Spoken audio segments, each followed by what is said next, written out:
जंगल में स्थित एक पुराने लकड़ी के घर में सप्ताहांत गुजारने आई सारा को सबसे पहले अकेलेपन का एहसास हुआ। ये अकेलापन सिर्फ उस जगह का नहीं था। जंगल में दूर स्थित होने के कारण तो उसे सुकून ही मिल रहा था। ये एक अलग तरह का अकेलापन था।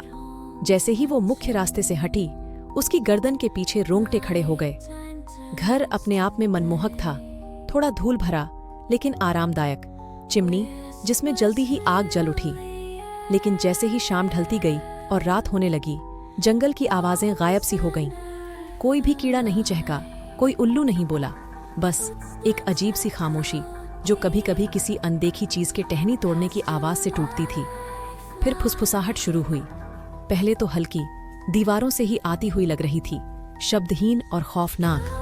सारा आग की चटचटाहट पर अपनी गोद में रखी किताब पर ध्यान लगाने की कोशिश करती रही, लेकिन फुसफुसाहट उसके ख्यालों में समाती जा रही थी और जोरदार होती जा रही थी।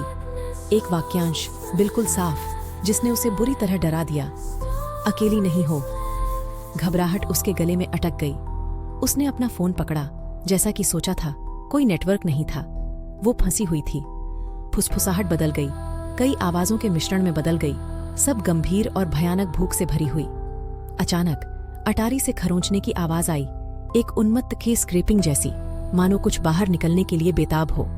सारा जम गई। उसका दिल उसके पंजरों के खिलाफ तेजी से धड़क रहा था। खरोंचने की आवाज और तेज हो गई, साथ ही मफल्ड धमाके भी होने लगे।